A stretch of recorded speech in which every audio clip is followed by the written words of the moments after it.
નમસ્કાર ખેડૂત મિત્રો, ખેતી માહિતી ચેનલમાં આપ સૌનું હાર્દિક સ્વાગત છે। ગુજરાતના કૃષિ ક્ષેત્રમાં કપાસનું સ્થાન સોના જેવું છે, એટલે જ આપણે તેને સફેદ સોનું કહીએ છીએ। આપણા રાજ્યના લાખો ખેડૂતોની આજીવિકા કપાસના પાક પર નિર્ભર છે, પરંતુ દર વર્ષે બદલાતા હવામાન અને જીવાતોના આક્રમણને કારણે ઘણા ખેડૂતો ધારી સફળતા મેળવી શકતા નથી। આજના આ ખાસ વિડીયોમાં આપણે જાણીશું કપાસનું રેકોર્ડ તોડ ઉત્પાદન મેળવવાની કેટલીક વૈજ્ઞાનિક અને સચોટ પદ્ધતિઓ।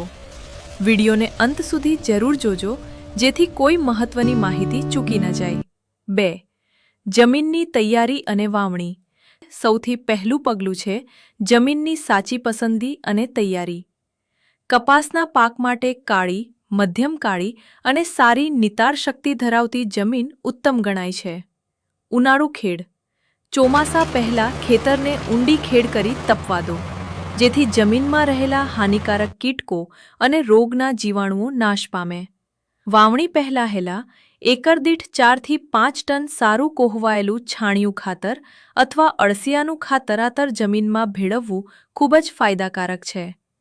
વાવણીનો સમય સામાન્ય રીતે જૂન મહિનાના પ્રથમ પખવાડિયામાં, એટલે કે ચોમાસાના આગમન સાથે વાવણી કરવી સૌથી બેસ્ટ સમય છે।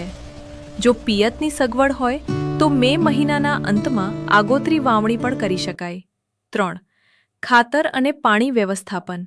કપાસને પોષણની વધુ જરૂર હોય છે, પરંતુ ખાતરનો અયોગ્ય વપરાશ ખર્ચ વધારે છે અને પાકને નુકસાન કરે છે। રાસાયણિક ખાતર।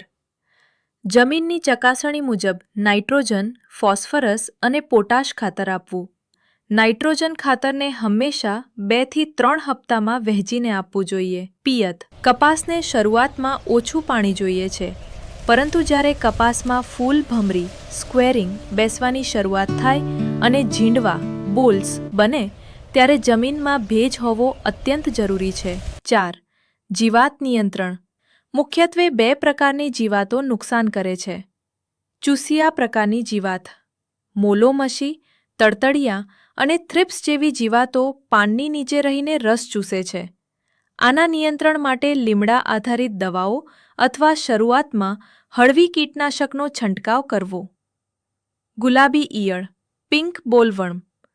આ કપાસનો સૌથી મોટો દુશ્મન છે। આનાથી બચવા માટે ખેતરમાં એકર દીઠ 5 થી 6 ફેરોમેન ટ્રેપ પ્રકાશ પિંજર ગોઠવો, જેથી જીવાતની હાજરીની ખબર પડે। ખેડૂત મિત્રો, જો તમે બીજની પસંદગીથી લઈને જીવાત નિયંત્રણ સુધીની આ વૈજ્ઞાનિક પદ્ધતિઓ અપનાવશો, તો ચોક્કસપણે તમારો ખર્ચ ઘટશે અને કપાસનું ઉત્પાદન વધશે। જો તમને આ માહિતી ઉપયોગી લાગી હોય તો વિડીયોને લાઇક કરો,